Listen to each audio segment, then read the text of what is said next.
Hi, നമുക്ക് English എടുക്കാം. ഒന്നാമത്തെ അദ്ദേഹത്തിന്റെ പേര് ഹ്യൂസ് ആൻഡ് വ്യൂസ്, വർണ്ണങ്ങളും കാഴ്ചകളും. ഇതിൽ നമുക്കൊരു പിക്ചർ തന്നിട്ടുണ്ട്. Look at the picture carefully. പെട്ടെന്ന് നമ്മളെടുത്ത് നോക്കുമ്പോൾ ഒരു വൃദ്ധന്റെ മുഖമാണ് ഇതിൽ കാണാം. നന്നായി സൂക്ഷിച്ച് നോക്കിയേ. അപ്പോൾ ഒരാൾ ഇവിടെ ഒരു കുതിര കാണാം, ഒരാൾ കുതിരപ്പുറത്തിരിക്കുന്നത് കാണാം, തൊപ്പി അണിഞ്ഞിരിക്കുന്നു. അത് വൃദ്ധന്റെ പുരികമായിട്ടാണ് നമുക്ക് ഫീൽ ചെയ്യുക, കണ്ണുമൊക്കെ ആയിട്ട് അല്ലെ. വൃദ്ധന്റെ താടി മീശയായിട്ട് കുതിരയെ തോന്നും. വൃദ്ധന്റെ മുടിയായി ഇവിടെ ഒരു നദി ഒഴുകുന്നത് പോലെ കാണാം. ഇവിടെ കുറച്ച് കാടുകൾ നമുക്ക് വേണമെങ്കിൽ സങ്കല്പിക്കാം. ഒരാളിവിടെ പുതച്ച് കിടന്നുറങ്ങുന്നത് കാണാം. കണ്ടില്ലേ? ഇതൊക്കെ നമ്മൾ സൂക്ഷിച്ച് നോക്കുമ്പോഴാണ് കാണുന്നത്. പെട്ടെന്ന് എടുത്ത് നോക്കുമ്പോൾ ഒരു വൃദ്ധന്റെ മുഖമാണ് കാണുന്നത്. അത് ചിത്രകാരന്റെ കഴിവാണ്. ഇവിടെ ചോദിച്ചിരിക്കുന്നു, what do you see in this picture? എന്താണ് നമ്മളിവിടെ കാണുന്നത്? അപ്പൊ നമുക്ക് ആദ്യം കാണുന്ന കാഴ്ച നമ്മൾ എഴുതി വെക്കാം. അപ്പൊ എഴുതാം, head of N aged man who has long beard and hair. നീളമുള്ള താടിയും മുടിയുമൊക്കെയുള്ള ഒരു വൃദ്ധന്റെ രൂപം. ഒന്നാമത്തെ എഴുതി. ഇനി രണ്ടാമത്തെ ചോദ്യം, what are the details you notice when you look at it closely? ഇത് നന്നായി നമ്മളൊന്ന് ശ്രദ്ധിച്ചാൽ എന്തൊക്കെയാണ് പിന്നീട് കാണാൻ കഴിയുക? അപ്പൊ അവിടെ രണ്ടാമത്തെ ചോദ്യത്തിന്റെ ഉത്തരം എഴുതുക. There is a man with a horse wearing A cap. There is A picture of A sleeping person. A river is flowing down and A forest. നമുക്ക് കാണാൻ കഴിയുന്ന കാഴ്ചകൾ നമ്മളിവിടെ ഇമാജിൻ ചെയ്ത് എഴുതുന്നതാണ്. ഇനി അടുത്ത ചോദ്യം, how did the artist hide minute details from our eyes at first sight? ആദ്യത്തെ കാഴ്ചയിൽ എങ്ങനെയാണ് ആ ചിത്രകാരൻ നമ്മുടെ കാഴ്ചയിൽ നിന്ന് ഇതൊക്കെ മറച്ചത്? അപ്പൊ എഴുതാ, the artist has great skill and drawing techniques. He actually hide the minute details from our eyes. അദ്ദേഹത്തിന് വളരെ കഴിവും രചനാപരമായ വൈഭവവും ഉള്ളതുകൊണ്ട് അദ്ദേഹം അതിലെ സൂക്ഷ്മമായ കാഴ്ചകളെ നമ്മുടെ കണ്ണിൽ നിന്ന് ആദ്യം മറച്ചു. ഇനി നമുക്ക് ഒന്നാമത്തെ പാഠത്തിലേക്ക് പോകാം. ദ മിസ്റ്റീരിയസ് പിക്ചർ, ദുരൂഹതയാർന്ന ഒരു ചിത്രം. മിസ്റ്ററി എന്ന് നമ്മൾ പറയുന്നത് നമുക്കറിയപ്പെടാത്ത രഹസ്യങ്ങളെയാണ് മിസ്റ്ററി എന്ന് പറയാം. മിസ്റ്റീരിയസ് എന്ന് വെച്ചാൽ ദുരൂഹത നിറഞ്ഞ. Let's read a story from the legend of the glorious adventures of Tyl Ulenspiegel. It narrates an interesting episode from the life of an artist. ഒരു ചിത്രകാരന്റെ ജീവിതത്തിലെ കുറച്ച് ഭാഗങ്ങളാണ് നമുക്ക് ഇവിടെ തന്നിരിക്കുന്നത്. ആ ചിത്രകാരന്റെ പേര് ടൈൽ യൂൽ ആൻഡ് സ്പീജർ എന്നാണ് കേട്ടോ. Tile, in the course of his wanderings from court to court, rode to the palace of the Archduke of Battenberg on his donkey. കൊട്ടാരത്തിൽ നിന്ന് കൊട്ടാരത്തിലേക്ക് കറങ്ങുന്നതിനിടെ ടൈൽ ബാറ്റൻബർഗിലെ ആർച്ച് ഡ്യൂക്കിന്റെ കൊട്ടാരത്തിലും എത്തി, തന്റെ കഴുതപ്പുറത്ത്. His clothes and appearance attracted everyone's attention. അദ്ദേഹത്തിന്റെ ആ വേഷവിധാനവും രൂപവുമൊക്കെ എല്ലാവരെയും പെട്ടെന്ന് ആകർഷിക്കുന്നതായിരുന്നു. His cap was set smartly on his head and the 3 bright feathers on it danced in the breeze as he rode. തലയ്ക്ക് ഇണങ്ങും വിധം ഭംഗിയായി ധരിച്ച തൊപ്പിയിൽ ഉറപ്പിച്ച 3 തൂവലുകൾ അദ്ദേഹം ആ കഴുതപ്പുറത്ത് സഞ്ചരിക്കുമ്പോൾ കാറ്റത്ത് ഇളകുന്നുണ്ടായിരുന്നു. At the main entrance to the palace the captain of the guards called out to him. അപ്പൊ ആ കൊട്ടാരത്തിലേക്കുള്ള പ്രധാന വാതിൽക്കൽ വെച്ച് പടയാളികളുടെ മേധാവി അദ്ദേഹത്തെ വിളിച്ചു നിർത്തി. Hey there you fellow on the donkey. ആ കുതിരപ്പുറത്ത് ഇരിക്കുന്ന മനുഷ്യ, അവിടെ നിൽക്കൂ. We don't allow any loafers here. ഞങ്ങൾ അലഞ്ഞു തിരിയുന്നവരെ ഇവിടെ അനുവദിക്കാറില്ല.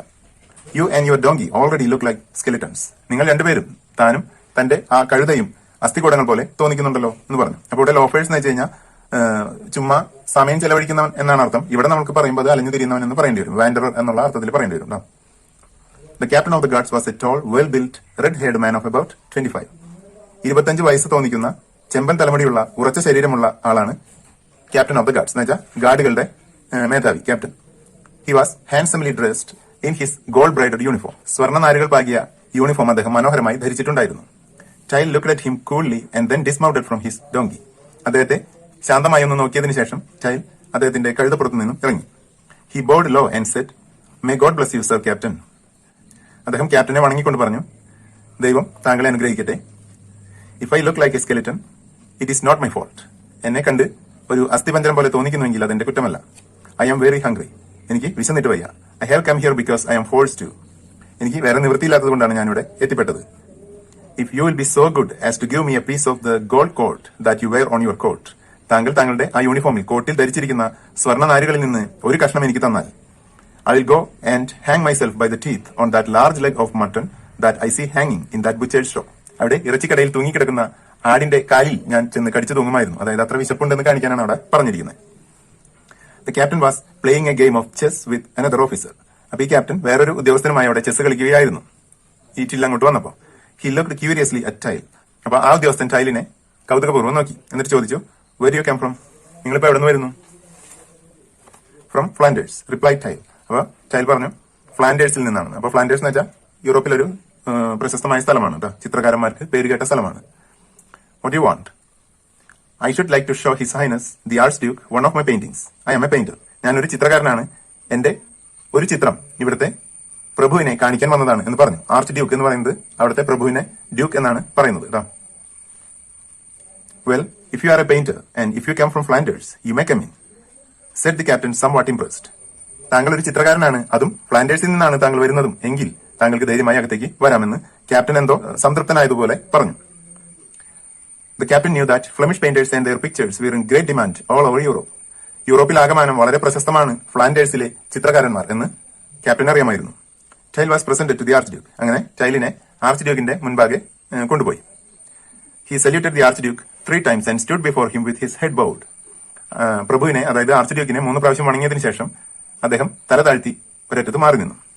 May your highness pardon me for my rashness in thinking that one of my paintings will please your highness. എന്റെ ഈ ചിത്രം താങ്കളെ പ്രീതിപ്പെടുത്തും എന്ന് കരുതി ഞാൻ കാണിച്ച ഈ തിടുക്കം അങ്ങ് ക്ഷമിക്കണം. I have brought a picture of our lady the Virgin in her royal robes. കന്യകമറിയം രാജകീയ വസ്ത്രങ്ങൾ ധരിച്ചിരിക്കുന്ന ഒരു ചിത്രമാണ് ഞാനിവിടെ കൊണ്ടുവന്നിരിക്കുന്നത്. I have painted it specially so that I might lay it at your noble feet. താങ്കളുടെ പാദങ്ങളിൽ സമർപ്പിക്കാനായി ഞാനത് വളരെ പ്രത്യേകമായി വരച്ചതാണ്. Tail paused a few moments for his words to sink in. അപ്പോൾ താൻ പറഞ്ഞത് ഡ്യൂക്കിന് മനസ്സിലാവാൻ വേണ്ടി ടൈൽ ഒരു നിമിഷം ഒന്ന് സംസാരം നിർത്തി. എന്നിട്ട് തുടർന്നു. Then he continued. You must forgive me, your highness, if I have dared to hope that this picture will please you. താങ്കൾ എന്നോട് ക്ഷമിച്ചാലും എന്റെ ഈ ചിത്രം താങ്കളെ തൃപ്തനാക്കുമെന്ന് എനിക്ക് തോന്നുന്നുണ്ട്. Perhaps your highness might wish to offer me the chair of your court painter who died recently. അടുത്തിടെ മരണപ്പെട്ട താങ്കളുടെ കൊട്ടാരം ചിത്രകാരന്റെ കസേര അല്ലെങ്കിൽ ഇരിപ്പിടം അങ്ങ് ഈ ചിത്രം കണ്ട് എനിക്ക് തരുമെന്ന്, അല്ലെങ്കിൽ എനിക്ക് ആ കസേര തരണമെന്ന് താങ്കൾ ആഗ്രഹിക്കുന്നുണ്ടാകും. I can see the empty velvet chair waiting to be filled. ഇവിടെ സദസ്സിലുള്ള ഒഴിഞ്ഞ ആ വെൽവെറ്റ് കസേര ഞാൻ കാണുന്നു. The Virgin's picture was a splendid painting and the Archduke made up his mind at once. അപ്പൊ ആ ചിത്രം കണ്ടപ്പോൾ അത് വളരെ മനോഹരമായിട്ടുള്ള ഒരു ചിത്രമായിരുന്നു കന്യകയുടെ. അപ്പോൾ ആർച്ച് ഡ്യൂക്കിന് അത് കണ്ട് വളരെ ഇഷ്ടമായി.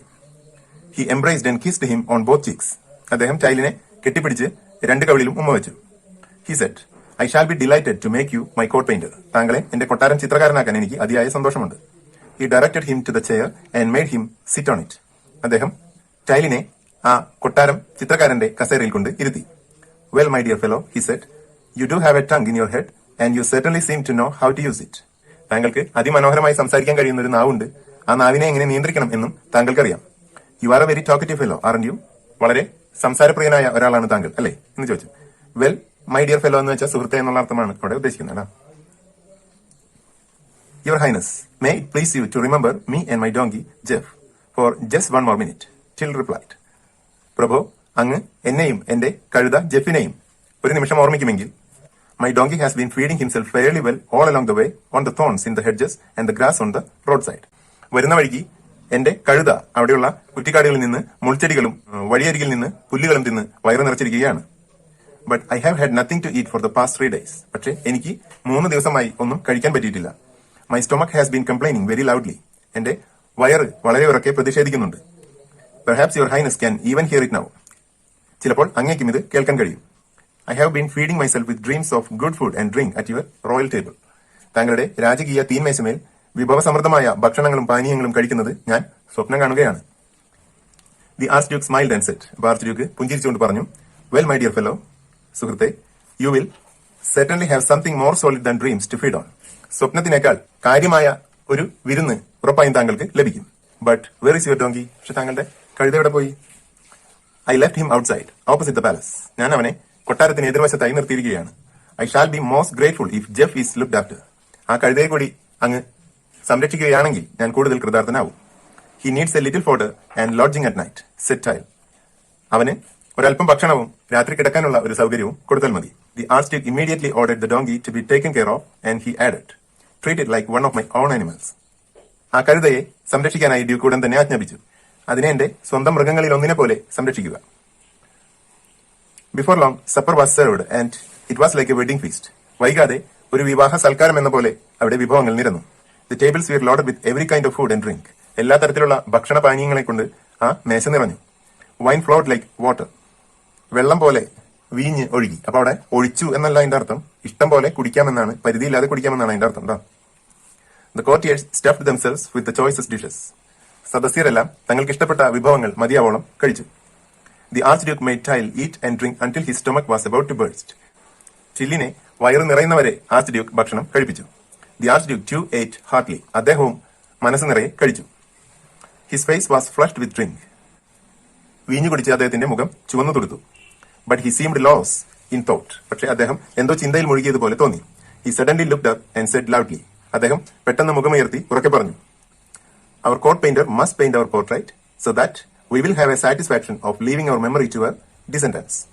നമ്മുടെ കൊട്ടാരം ചിത്രകാരൻ നിർബന്ധമായും എന്റെ ഒരു ചിത്രം വരയ്ക്കണം. എന്തെന്നാൽ നമ്മുടെ ഓർമ്മകൾ നമ്മുടെ പിൻഗാമികൾക്ക് കൊടുത്തു എന്നൊരു ചാരിതാർത്ഥ്യത്തിനായി. We too have to take our place in history along with our noble ancestors whose portraits adorn these walls. മഹാന്മാരായ നമ്മുടെ പൂർവികന്മാരുടെ ചിത്രങ്ങൾ ഇവിടുത്തെ ചുമരുകളെ അലങ്കരിക്കുന്ന പോലെ എനിക്കും ഇവിടെ ചരിത്രത്തിന്റെ ഭാഗമാകേണ്ടതുണ്ട്. It is sad to think of death. മരണത്തെക്കുറിച്ച് ചിന്തിക്കുന്നത് തന്നെ ദുഃഖകരമായ ഒരു കാര്യമാണ്. We don't know when God will think fit to summon us. എപ്പോഴാണ് ദൈവം നമ്മളെ തിരികെ വിളിക്കുക എന്നറിയില്ല. But our portrait should be painted. പക്ഷേ എന്തായാലും നമ്മുടെ ചിത്രം വരയ്ക്കേണ്ടതുണ്ട്. Tile quickly replied. ഉടൻ തന്നെ ടൈൽ മറുപടി പറഞ്ഞു, your lordship's slightest wish is to me command. അങ്ങയുടെ ഒരു ചെറിയ ആഗ്രഹം പോലും എനിക്ക് ആജ്ഞയാണ്. All the same I do feel rather unhappy about painting your lordship all by yourself. പക്ഷേ എനിക്കൊരു വിഷമമുള്ളത് എന്തെന്നാൽ താങ്കളെ ഒറ്റയ്ക്ക് വരയ്ക്കേണ്ടി വരുന്നതാണ്. It is not terrible to think of your lordship being lonely for ever and ever. എന്നും താങ്കളെ ഒറ്റയ്ക്ക് കാണേണ്ടി വരുന്നത്ര വിഷമമുള്ള കാര്യം മറ്റെന്തുണ്ട്? Don't you think ladies and gentleman, ഇവിടെയുള്ള മഹാന്മാരെ, that His Highness should be accompanied at least by Her Highness, Her Ladies, the noble generals and captains who adorn this court. നമ്മുടെ പ്രഭുവിനൊപ്പം ഈ കൊട്ടാരത്തെ അലങ്കരിക്കുന്ന ഇവിടുത്തെ രാജ്ഞി, അവരുടെ പരിചാരകർ, ഉന്നതരായ ഉദ്യോഗസ്ഥർ, ക്യാപ്റ്റന്മാർ എന്നിവർ കൂടി വേണ്ടേ? A court like this has few rivals in splendour, loveliness and chivalry. ഇത്രയ്ക്കും മനോഹരമായ, ഉത്കൃഷ്ടമായ, പോരാട്ട വീര്യമുള്ള ഒരു കൊട്ടാരത്തിന് എതിരാളികൾ തന്നെ ഇല്ല. In the midst of such valor and beauty, I will make my lord and lady shine forth like the moon surrounded by lanterns. ഇത്ര ധീരതയും സൗന്ദര്യവും ഒന്നിച്ച എന്റെ പ്രഭുവിനെയും രാജ്ഞിയെയും ഞാൻ റാന്തൽ വിളക്കുകൾക്കിടയിൽ തെളിഞ്ഞു നിൽക്കുന്ന ചന്ദ്രനെ പോലെ ഭംഗിയുള്ളതായി ചിത്രീകരിക്കും. The archduke thought that it was a good idea. അപ്പോൾ ആർച്ച് ഡ്യൂക്കിന് തോന്നി ഇതൊരു നല്ല ആശയമാണ് എല്ലാവരെയും കൂടി ഒരുമിച്ച് വരയ്ക്കുന്നത്. Well my friend, your painting will be a great piece of art. സുഹൃത്തെ, താങ്കളുടെ ഈ ചിത്രം ഒരു മഹനീയമായ കലാരൂപമായിരിക്കും. What reward do you expect for it? താങ്കൾ ഇതിനെന്താണ് പ്രതിഫലമായി പ്രതീക്ഷിക്കുന്നത്? A 100 pieces of gold. 100 സ്വർണ്ണ നാണയങ്ങൾ. You can pay me now or later just as you please. താങ്കൾക്കത് ഇപ്പോഴോ അല്ലെങ്കിൽ പിന്നീടോ ഇഷ്ടം പോലെ ഏൽപ്പിക്കാവുന്നതാണ്. Here are the 100 pieces of gold in advance. ഇതാ മുൻകൂർ തന്നെ പ്രതിഫലം പിടിച്ചോളൂ. Said the archduke giving him the gold. ആ 100 സ്വർണ്ണ നാണയങ്ങൾ പ്രതിഫലമായി അപ്പോൾ തന്നെ ആർച്ച് ഡ്യൂക്ക് ടൈലിന് കൊടുത്തു. ഇവിടെ വരെ ഞാൻ ഇന്ന് എടുക്കുന്നുള്ളൂ, കാരണം ഇത് അല്പം കൂടി നീണ്ട ഒരു പാഠമാണ്. അപ്പോൾ ഇത് 2 ദിവസമായിട്ട് നമുക്ക് എടുക്കാം. അപ്പൊ പാഠം നന്നായിട്ട് വായിച്ചു നോക്കുക. എന്നിട്ട് നിങ്ങൾക്കുള്ള വർക്ക് എന്താണെന്ന് വെച്ചാൽ ഇവിടെ ഇതിന്റെ എൻട്രി ലെവൽ ക്വസ്റ്റ്യൻസ് കാണാം. കണ്ടില്ലേ? ഒന്നാമത്തെ, where do the events narrated in the story take place. ഇവിടെ പറയുന്ന കഥ നടക്കുന്നത് എവിടെയാണ് എന്ന്. അപ്പൊ അത് ഉത്തരം എഴുതണം. Mention the 2 central characters you identify at this point. ചുരുക്കി എഴുതിയാൽ മതി കേട്ടോ, നിങ്ങൾക്ക് പറ്റാവുന്ന രീതിയിൽ എഴുതാം. അപ്പൊ ഈ കഥ വായിച്ച് നോക്കിയിട്ട് ഇത് എഴുതണം. അത് കഥ വായിക്കാൻ വേണ്ടിയിട്ടാണ് ഇത് എഴുതാൻ പറഞ്ഞത് കേട്ടോ. ഇനി ഗൈഡിന്ന് അങ്ങനെ നിങ്ങോട്ട് പകർത്തി തരരുത്. ഗൈഡിനെ വേണമെങ്കിൽ ആശ്രയിക്കാം, പക്ഷെ അത് നിങ്ങളുടെ ഐഡിയയിൽ എഴുതണം. അല്ലാതെ നിങ്ങൾ പകർത്തി തന്നെ എനിക്കറിയാം ഗൈഡിലത്തെ ഭാഷ നിങ്ങളുടെ ഭാഷയൊക്കെ. What you understand about the character of Tyl? ടൈലിന്റെ സ്വഭാവത്തെ പറ്റി നിങ്ങൾ എന്തൊക്കെ മനസ്സിലാക്കി? Is he a serious man or one with sense of humour? ഒരു ഗൗരവമുള്ള ആളാണോ, അല്ലെങ്കിൽ നല്ല സെൻസ് ഓഫ് ഹ്യൂമർ എന്ന് വെച്ചാൽ എന്താ പറയാ, രസികനായ ഒരു ആളാണോ? How do you know this? എങ്ങനെ നിങ്ങൾക്കിത് മനസ്സിലായി? അപ്പൊ വളരെ ചുരുക്കിയിട്ട് അതൊരു 3 ഉത്തരമായിട്ട് തന്നെ എഴുതാൻ ശ്രമിക്കാം. Is there a change in the attitude of the captain? ക്യാപ്റ്റന്റെ മനോഭാവത്തിന് എന്തെങ്കിലും മാറ്റം ഇവിടെ വന്നിട്ടുണ്ടോ? അതായത് ഫസ്റ്റ് ടൈലിനെ കണ്ടപ്പോൾ പറഞ്ഞല്ലോ ആള്, പിന്നീട് ഫ്ലാൻഡേഴ്സിന്റെ കാര്യം പറഞ്ഞപ്പോൾ പറഞ്ഞേ. What is the reason behind it? അതിന് പിന്നിലുള്ള കാരണം എന്ത്? അപ്പൊ അതൊക്കെ നിങ്ങൾ ഈ പാഠം വായിച്ചെഴുതുക. The language used by Tyl when he speaks to the archduke shows his respect for him. അതായത് ഡ്യൂക്കിനോട് ടൈൽ സംസാരിക്കുമ്പോൾ അദ്ദേഹത്തോടുള്ള ബഹുമാനം നമുക്ക് കാണാം. Pick out a few instances which show this. ഈ ഒരു ബഹുമാനം കാണിക്കുന്ന 2-3 സന്ദർഭങ്ങൾ ഇതിൽ നിന്നെടുത്ത് എഴുതുക. അതായത് what does Tyl wish to become? എന്തായി തീരാനാണ് ടൈൽ ആഗ്രഹിക്കുന്നത്? Do you think Tyl and his donkey are hungry? ടൈലും അദ്ദേഹത്തിന്റെ കഴുതയും വിശന്നിരിക്കുകയാണെന്ന് നിങ്ങൾക്ക് തോന്നുന്നുണ്ടോ? Give reasons for your answer. അതിന് കാരണവും എഴുതണം. അപ്പൊ അതിൽ തന്നെ നമുക്ക് കണ്ടുപിടിക്കാവുന്നതാണ്. സ്കെലിറ്റൻ പോലെ ഇരിക്കുന്നുണ്ടെങ്കിൽ എന്തായാലും വയറ് നിറഞ്ഞിരിക്കുന്ന ആൾക്കാർ സ്കെലിറ്റൻ പോലെ ഇരിക്കില്ലല്ലോ. അപ്പൊ ആ ഒരു ഐഡിയയിൽ അത് എഴുതണം കേട്ടോ. What does the archduke want Tyl to do? ടൈലിനോട് എന്ത് ചെയ്യണമെന്നാണ് ആർച്ച് ഡ്യൂക്ക് ആവശ്യപ്പെട്ടത്? ഇത് ഫ്ലഷിന്റെയും ഇതിന്റെയൊക്കെ അർത്ഥം ആണ് കേട്ടോ. അതൊന്നും എഴുതണ്ട, അതൊക്കെ വേണമെന്നുണ്ടെങ്കിൽ ഞാൻ പിന്നീട് അയച്ചു തരാം. ഇനി 9ാമത്തെ എടുക്കുക. What does the sentence we do not know when God will think fit to summon us mean? എന്താണ് ഈ വാചകം കൊണ്ട് ഉദ്ദേശിക്കുന്നത്? അപ്പൊ ഇതിന്റെ ഉത്തരം വേണമെന്നുണ്ടെങ്കിൽ ഞാൻ നിങ്ങൾക്ക് അയച്ചു തരാം കേട്ടോ. അല്ലാണ്ട് നിങ്ങൾക്ക് ഇത് എഴുതാൻ പറ്റും തോന്നുന്നില്ല.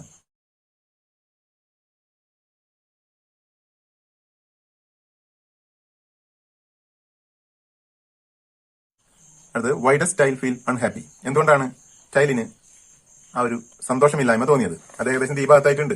ഇവിടെ ലോഡിനെ ഒറ്റയ്ക്ക് വരയ്ക്കേണ്ടി വരുമെന്ന് പറഞ്ഞില്ലേ, ആ ഒരു ഭാഗമാണ് കേട്ടോ. അപ്പൊ അങ്ങനെ കിട്ടാണ്ട് വരുമ്പോൾ നിങ്ങൾക്ക് ഗൈഡിനെ ആശ്രയിക്കുക. ഗൈഡ് ഉണ്ടെങ്കിൽ കേട്ടോ, നിർബന്ധമല്ല പറഞ്ഞ്, ഗൈഡിനെ ആശ്രയിക്കുക. എന്നിട്ട് നിങ്ങളുടെ രീതിയിൽ അതിനെ ഒരല്പം മാറ്റി എഴുതുക. Who are compared to the moon and the lanterns? ഇവിടെ റാന്തൽ വിളക്കുകളെയും ചന്ദ്രനെയും താരതമ്യപ്പെടുത്തിയിരിക്കുന്നത് ആരെയൊക്കെയാണ്? അത്രയും കാര്യങ്ങൾ എഴുതണം, കാരണം ഞാൻ ഇവിടെ വരെ എടുത്തിട്ടുള്ളൂ. അപ്പൊ ഇതൊന്നും എഴുതണ്ട. സ്പ്ലെൻഡർ, സറൗണ്ട്, ഷിവാൾറി അതൊന്നും എഴുതണമെന്ന് നിർബന്ധമില്ല കേട്ടോ. എന്നിട്ട് എനിക്ക് അയച്ചു തരാം. അപ്പൊ അടുത്ത ക്ലാസ്സിന് കാണാം.